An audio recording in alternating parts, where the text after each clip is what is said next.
संस्कृत में बात करना सीखने के लिए चैनल को सब्सक्राइब कीजिए।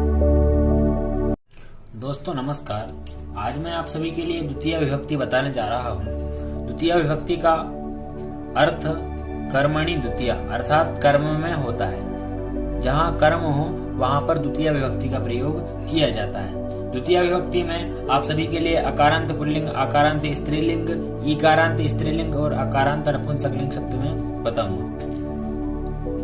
प्रथमा विभक्ति में जैसे कि ग्रंथ, तो द्वितीय विभक्ति में बनता है ग्रंथम। एक सामान्य सा नियम मान सकते हैं आप सभी इन अकारांत, आकारांत, ईकारांत इन शब्दों में। जैसे कि पुल्लिंग में तो ग्रंथा तो ग्रंथम मकार हो जाता है आगे। कविता कविताम, कादम्बरी, कादम्बरी एक बाणभट्ट द्वारा रचित गद्य काव्य है। कादम्बरी कादम्बरीम। पुस्तकम तो पुस्तकम नपुंसकलिंग में प्रथमा विभक्ति और द्वितीय विभक्ति एक जैसी होती है, आपको ध्यान रखना है। ग्रामः ग्रामं, चषकः चषकं, मार्जकः मार्जकम, खंडवा खंडवा खंडवाम, मापिका मापिकाम, अग्निपेटिका अग्निपेटिकाम, उज्जयिनी उज्जयिनीम, कूपी कूपीम, द्रोणी द्रोणीम, इंदौरम इंदौरम, पुष्पम पुष्पम, पात्रम पात्रम। इस प्रकार से द्वितीय विभक्ति का प्रयोग किया जाता है। सामान्य रूप से जैसे कि गमन में कहीं हम जा रहे हैं, जहां हम जा रहे हैं उस स्थान में द्वितीय विभक्ति लगेगी। जैसे कि अहम खंडवाम गच्छामि, मैं खंडवा को जा रहा हूँ, खंडवा जा रहा हूँ ऐसा नहीं होता है, ध्यान रखना है। दानार्थे चतुर्थी होती है, परंतु जिसको दान देते हैं उसकी चतुर्थी होती है, जो दान देते हैं उसकी द्वितीय विभक्ति होती है।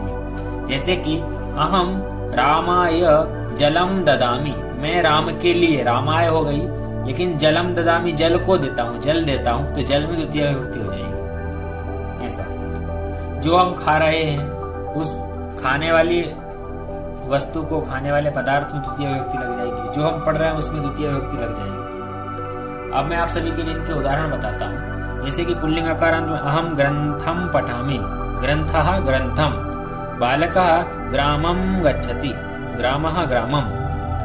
यहाँ पर है द्वितीय विभक्ति है। स्त्रीलिंग आकारांत में अहम कविताम शृणोमि, मैं कविता सुनता हूँ, कविता को सुनता हूँ। रामः मापिकाम ददाति, राम मापिका को देता है,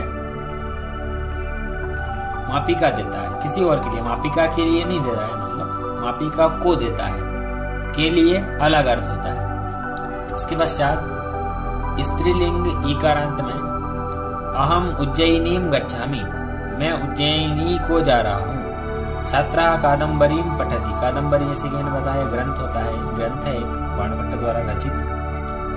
छात्रः कादम्बरीम पठति।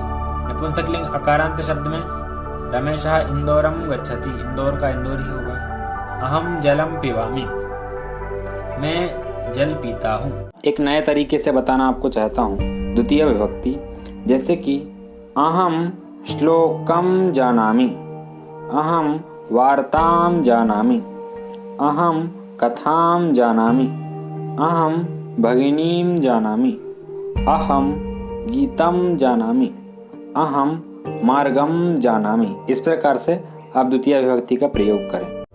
इसके बाद जैसे कि हम जो पढ़ रहे हैं, अहम कादम्बरीम पठामि, अहम कविताम पठामि, उसमें द्वितीय विभक्ति लगेगी। जहां हम जा रहे हैं वहां द्वितीय लगेगी। जो हम बोल रहे हैं, जैसे कि अहम कविताम वदामि, मैं कविता को बोलता हूँ।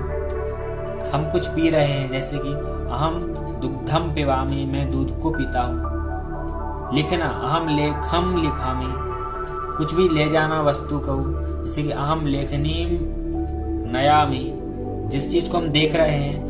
पश्यामि जैसे कि दूरदर्शनम पश्यामि, दूरदर्शन को देखता हूँ। छोड़ना कुछ भी, अहम शत्रुम त्यजामि, मैं शत्रु को छोड़ता हूँ। खादामि जैसे कि हम कुछ खा रहे हैं, हम रोटिकाम खादामि, कुछ जानते हैं उस अहम कविताम अहम कथाम जानामि, कुछ कर रहे हैं, अहम कार्यम करोमि। शृणोमि कुछ सुन रहे हैं, तो उसके लिए भी जैसे कि अहम कविताम शृणोमि।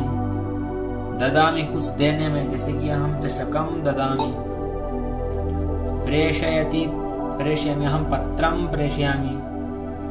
धोने में अहम वस्त्रम प्रक्षालयामि, वस्त्र को धोता हूँ। स्मरण करना, अहम देवम स्मरामि, मैं देव को स्मरण करता हूँ।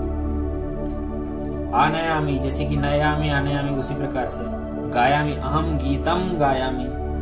माता भोजनम पचति, रोटिकाम पचति। क्षिपति, जैसे कि अवकरः तो अवकरम क्षिपामि, फेंकना। इस प्रकार से यह कुछ निश्चित स्थान होते हैं, वहां पर द्वितीय विभक्ति लगती है। जैसे कर्म में द्वितीय विभक्ति लगती है, इसका आपको ध्यान रखना है। जहां कर्म होगा वहां पर द्वितीय विभक्ति लगेगी। जो समझ में ना आया हो, शंका हो जहां पर वह कमेंट में पूछें, और समझ में आ गया हो तो द्वितीय विभक्ति के कमेंट में कम से कम 4 वाक्य इनके बनाएं और मुझे भेजें। आज के लिए इतना ही। धन्यवाद।